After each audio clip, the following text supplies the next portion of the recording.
I'm Rebecca Wallenfels. I'm a partner with the Trust and Estates Group here at Chapman and Cutler.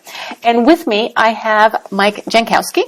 And Mike and I are going to have, I think, a very interesting conversation about how you maximize the impact of your charitable giving and your charitable dollars. So as part of my practice as a lawyer, when clients come to me with a desire to do some charitable giving, especially when they've got, a fair amount of money to that, my focus is really on, okay, how do I maximize the charitable deduction that the client is getting? How do I get them the results they want in terms of the charitable the charities they want to benefit, and how do I maximize the tax dollar deduction they get so they can either contribute more or they can maximize their wealth. But what Mike really wants, and I really want to talk about today, is once you have those charitable dollars, how can you best poise those charitable dollars to have the maximum impact on the charity you want to benefit? And this is really a far more interesting topic than taxes, I think, for most people. I might like to discuss the tax code in and out and all the nuances there, but that idea about once I've decided what my charitable dollars are, how can I best use those dollars to achieve the result I want to with the charity I'm looking to benefit? So, Mike, you are part of a team of people we'll call the Hamlin Group. Correct.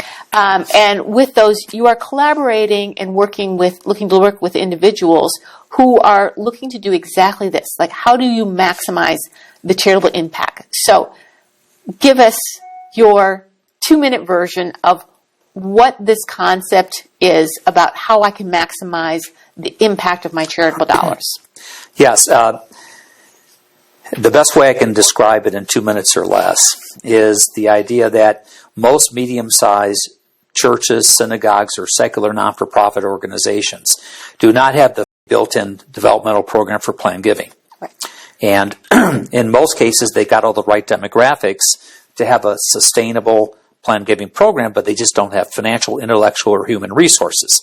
So the concept that we're trying to work with is to find somebody who would be willing to sponsor an all-in budget for a planned giving program for that medium-sized not-for-profit organization. We believe quite strongly that if somebody were to offer a sponsorship for 3 to 5 years, that would be like seeding the organization to a point where they would be teaching the not-for-profit organization how to fish by creating the budget, creating the intellectual resources, the human resources to be able to accomplish that.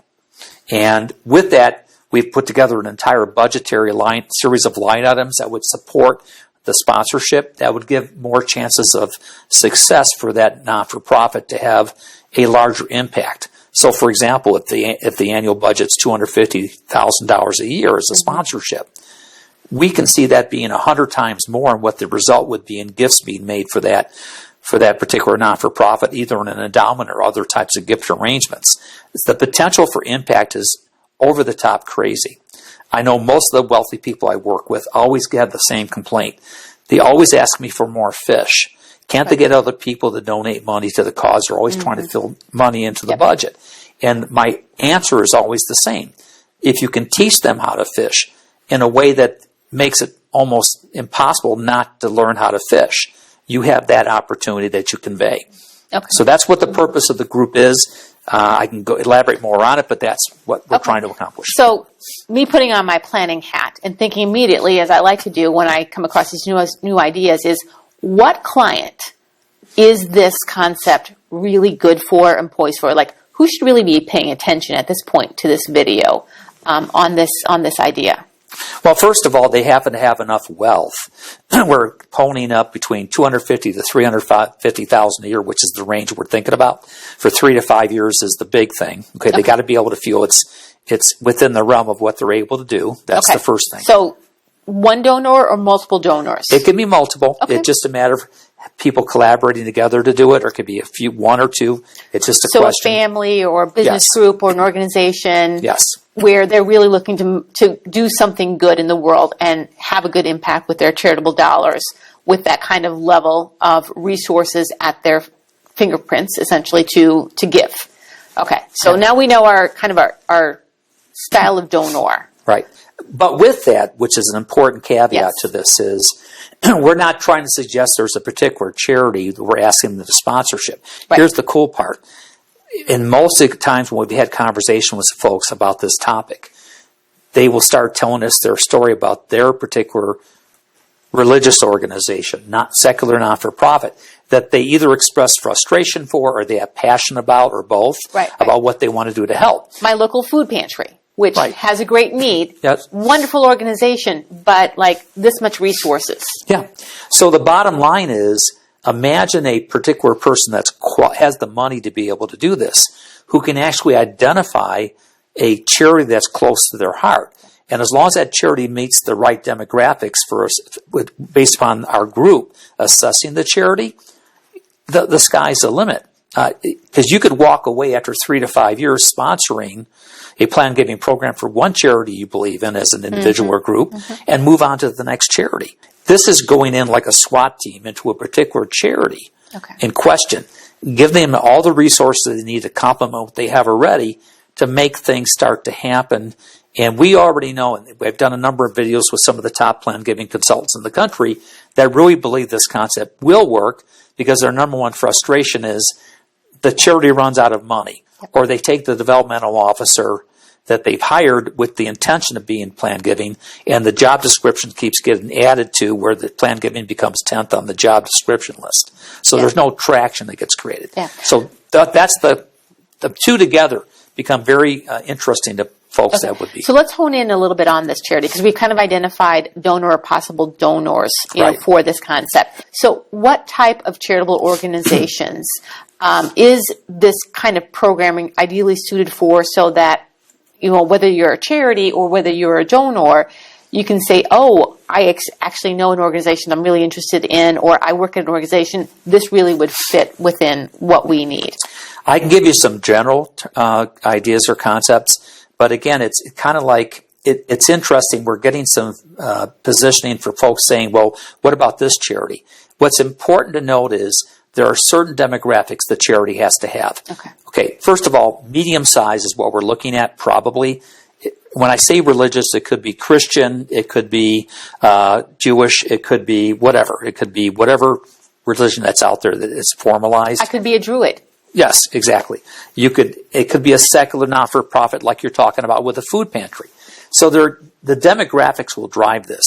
A lot of it are, some of the common demographics are things like, how large is their donor base? Are they giving regularly as part of a budgetary process and supporting the organization? So there's other elements to that besides that. Right. So the cool part is it's like the search that the sponsor goes through and picking that particular organization. If that gives you a better sense of what we're looking for. So that if there's a good demographic fit, if there's a passion for the sponsor to help that organization and they got the wherewithal, that kind of starts to complete the loop. But with it comes an assessment I think needs to be done of the charity so that the donor's not disappointed. The charity has an unrealistic expectation. Okay. So we've talked a little bit about kind of our prospective donors, the prospective charities that can benefit from this. So how does the Hamlin Group and what the Hamlin Group can bring to the table kind of work to marry those two? Very good point. One of the missions we have for the Hamlin Group is to provide financial, intellectual, and human resources to a not-for-profit to support a sponsored plan giving program through collaboration, leveraging the resources between the representatives of the charity, the donor who sponsors.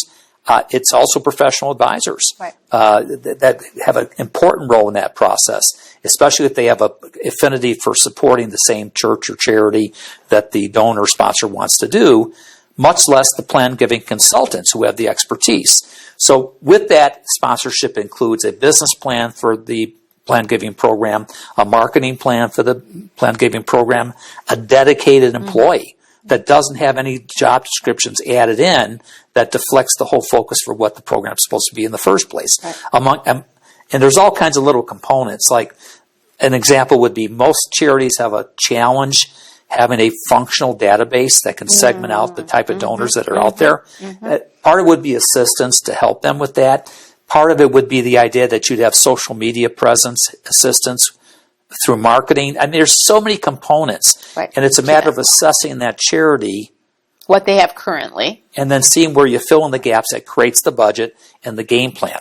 Imagine a developmental officer that could be hired by that charity where a top-level plan-giving consultant can mentor and train that person Yes. in the process.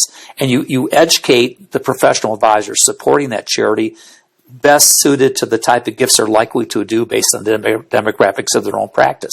So there's a lot of moving parts, and that's why the group is important, because we're like the facilitators. We're not looking to take any compensation for this. The sponsor pays directly a budget to the charity dispenses money to the plan-giving consultants that are retained. We facilitate the process. Okay. That's the whole idea. We don't believe that there should be a haircut. I mean, one of my pet peeves personally is when somebody calls me on the phone to make a donation. I always ask the question, what percentage of my donation is going to? And if you do expenses or the fundraiser. Right. Mm-hmm. And there's been so many studies done over the years about how the two most critical elements that donors have about charities are the use of the money that they donate, whether it's being actually used for what the intentions were, and two, it's the haircut piece. What portion of my money that I'm giving actually hits what I'm trying to accomplish? Right. A sponsorship eliminates the middleman with regard to that. Yeah. That's a great program. And I hope you'll be back with me to maybe dive deeper into some of these topics. Because I think the concept you have on, especially that focus on the impact you can have, because I do know for donors, whether it's one donor or a group of donors, where they've got more significant dollars to put behind their charitable giving, they care an awful lot about how those dollars get spent. And as much as I like to focus on the tax result of spending those charitable dollars, I think looking at the efficacy of spending those charitable dollars to support your charitable cause is so important and so good. And honestly, I think it's what would promote more charitable giving. Well, I think the perspectives that still need to be addressed, which could be in a future few sessions, are you break apart the parties. Yeah. What's the perspective of the non-for-profit? Why would they want to have a plan giving program? Because a lot of times there's a misperception that a plan giving program is something that always creates money at death, and that couldn't be farther from the truth. Right. The second part is the professional advisors who are critical in being able to facilitate gifts or even negate gifts. How do we get them involved? The plan giving consultants. What's the perspective in terms of what they can bring to the table and why it's good for them? And the donors. Yes. I mean, the donors, impact is not just the impact. It's the satisfaction of knowing that you did something like that and you can replicate it. Yeah. And that there's so many benefits, both emotionally and financially, that we haven't even delved into. That's critically important to probably have a chance to express. Wonderful. All right. Well, thanks for your time. Appreciate it. Thank you, Mike. Thank you for that insight. And join us for future sessions. Thank you.